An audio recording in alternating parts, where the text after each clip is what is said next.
Welcome to the Career Matters podcast. I am your host, Nisar Ahmed. I am the founder and editor of the blog, careermatters.com.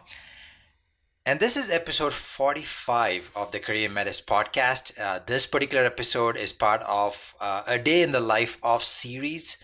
In each of these episodes in this particular series, I have been conducting interviews with individuals from a particular profession or career. And for today's episode, I am speaking with someone whom I like to call Coach of Coaches, and his name is Marc Mawhinney. Now, from what I've heard, coaching is a fulfilling career. As a coach, you're helping someone else accomplish their goals. Let's say you have identified yourself as someone who you think can help others and want to be a coach, but you do not know how to get started. Then this interview is for you. As I mentioned, his name is Marc Mawhinney. Marc will be sharing his experience, how he got started in this profession, where he stands today, some of the benefits, some of the challenges of the career, and any advice for someone looking at this as a career. So, Marc, welcome to the podcast.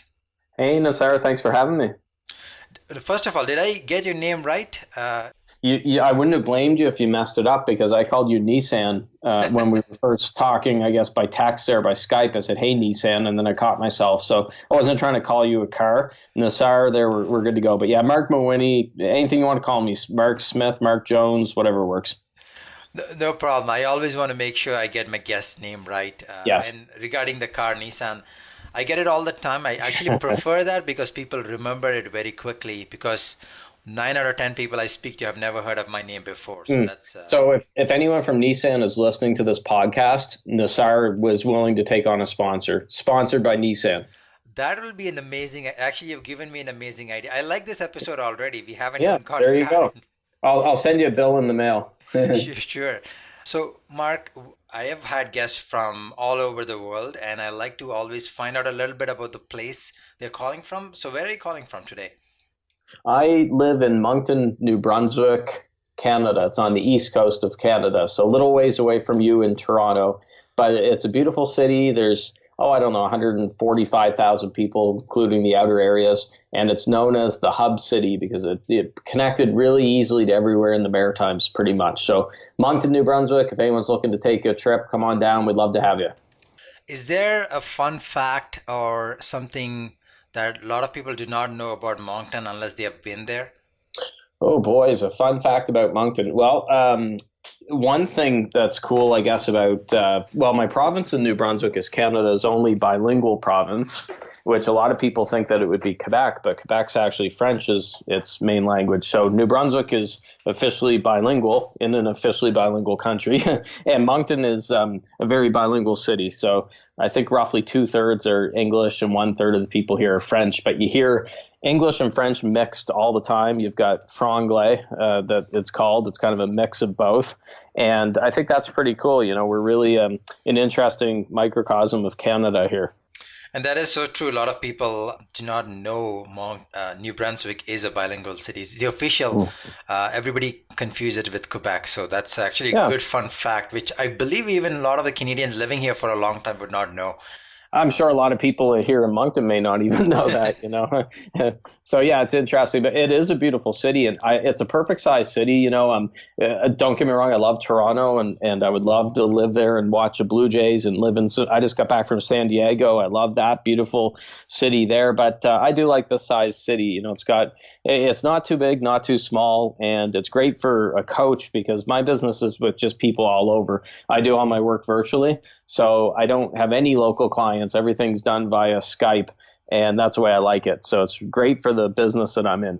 That's actually a great segue because if you can spend a little bit of time telling about yourself, what do you do today, and also your story. I'm curious to hear how you became a coach, actually a coach for coaches. Yeah, it wasn't some grand master plan where I was, out of diapers and crawling around. And I said, I want to goo goo gaga. I want to be a coach. It was really happened more by accident. So my background's actually in real estate, which I know you've talked with different real estate people on this show. But I got started in real estate way back when I was 21 years old, back in 2000. And I was in real estate for about a decade. So throughout my 20s was all real estate all the time. And I built up a large team and my own brokerage, and had about 100 employees and different side companies that were related to the real estate business. And then everything came crashing down back in 2009, which happened to a lot of people in real estate just with what happened in the world economy and especially real estate markets. So I went through a period, I say a couple of years kind of in the wilderness, not sure what I was going to do. And coaching came more by accident. I was actually helped by several coaches, and I was in a group coaching program as well. And I thought, wow, this coaching thing's great. If I had the help of a coach back in the real estate days, maybe everything wouldn't have imploded, and come crashing to the ground. And that's how I started coaching back at the beginning of 2014. It was the beginning of the year back then. Where I started helping other coaches, make a long story short, was for a while I was coaching just any entrepreneur. So it could be people in bricks and mortar businesses and all sorts of different industries. And then I happened to work with two different coaches as clients of mine. And those are nothing against other clients, but those are the ones I really enjoyed. I loved helping coaches. I loved helping them with their marketing, the packaging, their programs, content creation, all that other stuff. So I said, you know what, I'm going to stick to what I really, really enjoy doing. I'm going to help specifically coaches. So it can be a little confusing. I'm a business coach, but that's my niche, is just helping other coaches with their businesses. Sounds very similar to a lot of the career paths I've listened to. It's all accidental, where they find a fulfilling career and they stick with it. So that sounds very similar. One of the things I wanted to ask you is, since you know coaching more than anyone else I've come across, what is your definition of a coach? Who exactly is a coach? Well, I should mention first, I was coaching. I didn't realize it. I was coaching for many years when I was in real estate with my team. I was helping them grow and was helping guide them along. So I didn't know that I was coaching them, but I think that's why it's gone well with coaching, is that I'd been doing it for many years on that side of it. So when you ask the question, what's coaching, you ask 100 people, you're probably going to get 100 different answers. And there's a lot of different things get mixed up into it. So I see a lot between coaching, consulting, mentoring, and all those things get mixed in together. And then it gets into this big debate. So, I mean, in a nutshell, coaching is really, I believe, helping someone get from point A to point B, and helping them with a transformation. You're asking a lot of questions. You're not necessarily telling them, do this, do that. That would probably fall more into consulting. But you're pulling things out of them that they may not have been able to get out of them otherwise without your help. So a good coach is probably listening a lot more than they're actually speaking. But tell you the truth, I really mix all things into what I do. Some people have looked at mine and said, well, Marc, it's really more of a mix of coaching and consulting, because you're doing this and you're doing that. And there's a lot of coaching snobs out there, I say. And my goal is just to help somebody get that transformation, get from point A to point B. I don't really care what it's called. I just want to help them get those results. And I think that that's important to mention too. A lot of coaches get too worked up with that definition of coaching, and then they're not perhaps helping people as much as they could be. So my next question would be, what does the day-to-day look like for a coach? I know it varies, but it'll be, since you've talked to multiple individuals. Well, I lay around on the couch with Cheetos watching Netflix. No, I'm just kidding. There's no 2 days that are the same. When it comes to coaching, especially online coaching, it gives you complete flexibility. Now, that being said, it doesn't mean that I'm at the beach all day and I'm working 2 hours a week. Like a lot of people are trying to sell that dream. Oh, work a couple hours a week and you'll make 7 figures as a coach. I'm probably working maybe not quite as many hours as my real estate days, but I'm working a lot of hours because I love what I'm doing. So a typical day for me is I make an effort to get to the gym every weekday. I take the weekends off. So that way, if something pops up, I'm still getting to the gym at least 4 days a week if something comes in there. So I'm getting to the gym, but then I'm starting before I even get to the gym, I'm doing things like journaling, reading, stuff like that to get my day off to a good start. So I'm doing kind of me time in the morning. I've got my early rising. Then I get my me time in. Then I get to the gym. Then I start generally my calls around 11 o'clock in the morning, my time, and go from there. And then I find my weekends are a little bit more personal development time and books that I want to get to that I haven't had a chance to read as much, or content creation. I do daily emails to my list, so I like to do a lot of writing and all that. But there's no 2 days that are the same. I mean, I can't think of any ones that would be the same. They're all very different. So, of all the things that you mentioned, or in particular, is there anything that you enjoy more than others? Yeah, I really enjoy the content creation. And what I don't enjoy is that back end stuff. So when I say back end, I mean the spreadsheets and the accounting and the invoicing and all the nuts and bolts things. So I have a twin brother. His name's Matt, and he edits podcasts. So he actually edits my show, Natural Born Coaches, and he works with a lot of great clients. And we're twins, but Matt actually enjoys more of that stuff. He's very detail oriented, and he likes the spreadsheets, and he's not out there as much as I am doing interviews like this and other things, because he's busy doing his business, his work, and doing that stuff. So I enjoy being out there. What we're doing right now is probably one of my favorite things that I do. I love podcasts. I love doing my podcast when I'm hosting the show, but I really love getting out to talk to other people as well. And that and content creation, probably the favorite things I'm doing. So you talked about things that you enjoy. I want to switch gears a little bit because I'm sure in every job, every career, there is something that is a challenge. So when I say challenge, if someone getting into this, or even someone who's been doing this for a few years, what would you say are the top challenges? The challenge with coaching is, like any business, you've got to get clients and customers coming through the door to get revenue in, or you can't keep your doors open. So that sounds like common sense, but a lot of people, that when they start coaching, they think, oh, I'm going to be coaching 80% of the time, and then 20% of the time I'll be doing invoicing and, catch up with paperwork and a little bit of marketing, for that time. And it's actually flipped the opposite. You're probably going to be spending 80% of your time trying to find coaching clients and doing marketing and getting out there, and you're doing 20% or even less of your time is spent actually coaching clients. And I think that that's something that people have to realize. So the challenging part for this business is that you really can't take your foot off the gas and disappear for long. Like every day I'm out there, I'm making sure that I'm out in front of people and I'm giving value. I know it's a buzzword to say value, but giving value to my community of coaches and making sure that I show up. I really wouldn't want to take a couple months off, because I would lose a lot of that momentum that I build up. And I don't mind that. I don't find it, I find it fun. I don't think of it as a problem. It is a challenge, though. You have to consistently go in there day in and day out.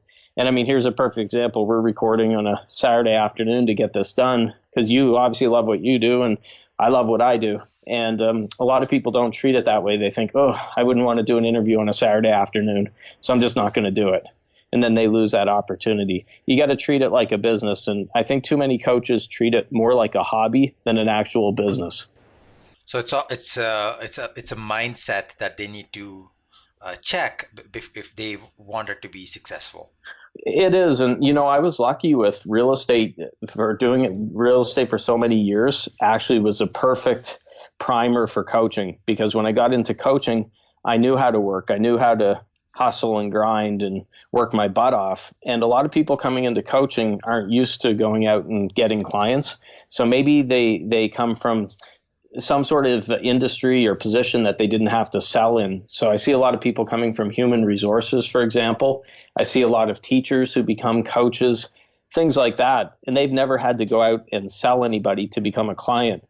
Then all of a sudden they jump into coaching, and they think that people are going to come rushing in once they get their website up, and it doesn't work that way. I mean, you have to a lot of times be a shameless self-promoter, and a lot of people don't want to do that. They don't want to look like Donald Trump, they don't want to look like a blowhard or do too much self-promotion.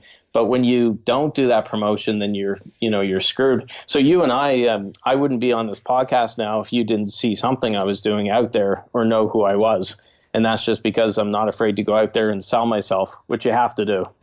That is a good point, and that I think applies for every career. People spend too much time on skills development, but Mm. ignore this important part of promotion. Yeah. And you had to do it. There is a knack or there's a way of doing it, so you do not really bore people Mm. off. But Yes. that's I think it's I completely agree with you. Yeah. Especially online, you know how noisy online is. So if you people are getting hit with a million messages every minute. And if you, I made this mistake when I first started coaching.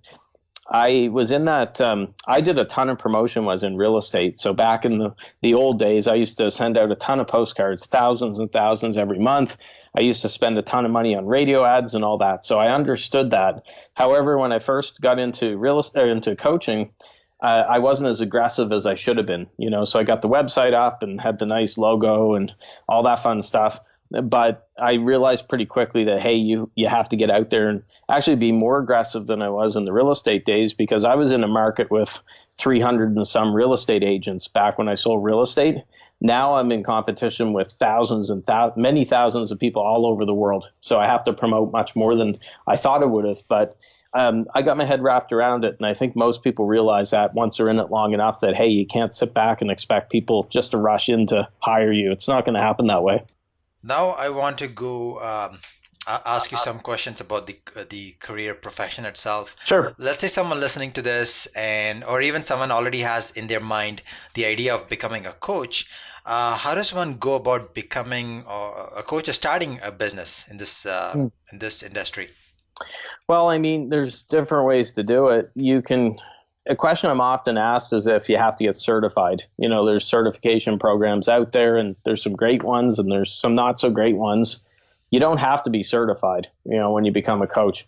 So really the way that I started was I just jumped in and did it. You know, when people say, where's your certification or whatever, actually, I don't even get asked that because I think sometimes people worry too much about certifications. The coaches worry too much instead of just getting out there and helping people. So I didn't go through a certification with it. Now, that being said, every year I'm spending 5 figures on my own personal development between conferences and books and trainings and programs and all that stuff. But you don't have to be certified. So my recommendation first would be to get help, hire me. So you can call me at get somebody that's done it before and that you're comfortable with to guide you through that and get a quicker start to it. But I wouldn't recommend holding off too long with getting all these different certifications and stuff because you don't want to waste a year or a couple years doing that. Then you're going to lose some momentum and so on. So definitely grow and go get into personal development. Make sure that you're the best coach possible, but don't let that keep you away from taking action because I think action is extremely important. You got to get out there, make mistakes. You'll learn, you'll grow, and you'll get going that way. That's a great point. That action always precedes anything else. Like if you're taking the right action. Thanks for touching on the certification or an education piece. But I was going to ask that. But what about someone who is in a niche market and they want to be a coach? Let's say sports or fitness. What about those careers? Do they still need some type of certification, like a industry specific certification? Well, you don't need it. I mean, it never hurts. I don't want to give the impression that you should disqualify all certifications. And who knows, I could go in and do different things as time goes on.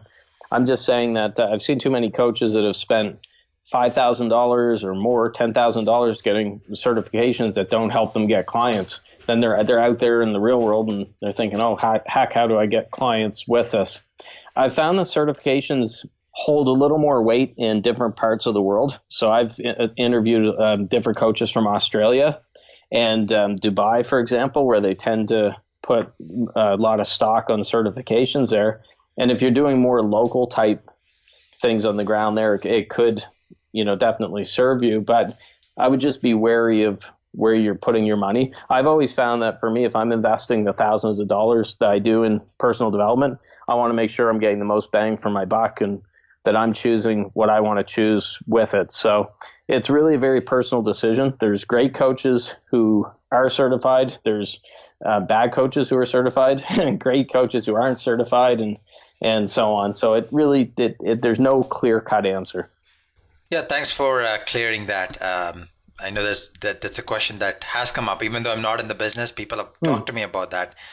The next question would be, what does an ideal career path look like? Someone has started They've started the coaching practice. Hmm. Where can they go from there? The great thing about it is you can go in any number of directions. And that's also could be a bad thing because there's so many choices. You think, oh, where the heck am I going to go with this? So the way that I built my business is probably appealing to a lot of people. When I started 3, 4 years ago, I was very much one-on-one and group coach, and then group coaching.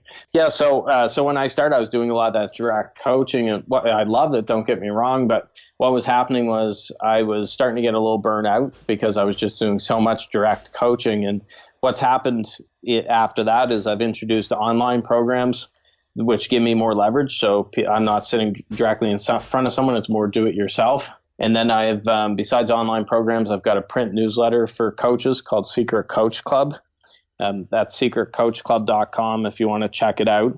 And that allows me to help people without being directly in front of them. And, different things like that. That's not that direct one-on-one. And that's a path that I took because I could see an issue coming down the road where I would just hit a breaking point. I wouldn't have any more energy and I could only help a certain number of people. And I didn't want to be limited that way. So I wanted to make sure I could help as many people as possible. And that's why I introduced some other things that were more leveraged. The last question I have is, what advice will you give to someone who wants to get into this field? Uh, it sounds, sounds cliche, but just do it. Jump in and do it. So don't overthink it. I mean, the approach I've always taken for pretty much everything I've done in businesses has been ready, fire, aim, as opposed to ready, aim, fire. And I prefer that approach. I don't want to overthink things and try to come up with a perfect business plan that takes a year and then it's thrown out the window a day later. It's not applicable. I would rather get in there, learn what's going on. If you make your mistakes, you make your mistakes, but at least then I can adjust and pivot there. So that's the approach I would say is if you're interested in coaching, start following some coaches, start pinpointing ones that you think, hey, this is what I would like to do. I like what Nassar is doing, with the career side of it or whoever. And get on their mailing list, see how they're communicating with clients, see what they're putting out there, invest maybe in a program, do some market research that way, but don't overdo it. Jump out there and just do it. And I think there's way too many coaches, but this probably works. This goes across the board for humans in general that are perfectionists. And perfectionism is not good. If you're a perfectionist, don't start a business. You'll drive yourself crazy. So you got to beat the perfectionism out of you and just get out there and try different things. Amazing advice, Marc. I think that applies for everyone as well. I know that it was meant for coaches, but as I'm listening to that, I got some ideas for myself as well. So my favorite was Ready, Fire, Ready, fire. Aim. Yeah, there's an awesome book, actually. It's by Michael Masterson, and it's called Ready, Fire, Aim. So I can't take credit for it. But that's what that book's exactly about, is not overthinking things and just getting out and taking action. So go pick up the book, Ready, Fire, Aim. I am not an affiliate for the book. I won't get paid anything, but it's a great book that I read, and I think it ties in with what we were talking about very well. Perfect. I'll definitely add that book to my list as well. I'm always looking for great book recommendations. So, Marc, we have come to the end of the interview. Lots of great ideas. And before we wrap up, is there anything else, any last words that you would like to share with the audience? Well, I think this probably applies for careers in general here in 2017 is don't get tied into one thing and thinking you have to do it for the rest of your life. So I pigeonholed myself into thinking, hey, I'm a real estate guy and I'm going to be in real estate till I die. And then when everything changed, I was caught flat-footed because I thought, oh my gosh, I'm a real estate person. I was meant to be in real estate, which isn't the case. I'm actually having a heck of a lot more fun with my coaching business than I ever had in real estate. So don't get thinking that, hey, I'm meant to be in accounting all my life, or dentistry, or whatever it could be. Stay flexible. In 2017, people could have 5-10 different careers by the end of it. Now, hopefully, I hope I'm coaching for the rest of my life. I love it, but just don't get too tied down into one thing. Stay nimble, stay flexible, do what you love and what you have fun with. Okay, that's actually an amazing conclusion, Marc. Thanks for being a guest. Thanks for joining us all the way from Moncton on a Saturday. Yeah, you shared some amazing ideas here. Yeah, well, thanks for having me, Nassar, and thank you for what you do as well. You're welcome. Thanks, folks, for listening to this episode of the Career Metis podcast. I have written a brief summary of the interview as part of a blog post on the site. If you enjoyed this episode and also learned something new, feel free to post a comment or a review. And if you really loved it, definitely go ahead and share this episode among your network. Until next time, this is Nisar Ahmed, your host for the Career Metis podcast. Thank you.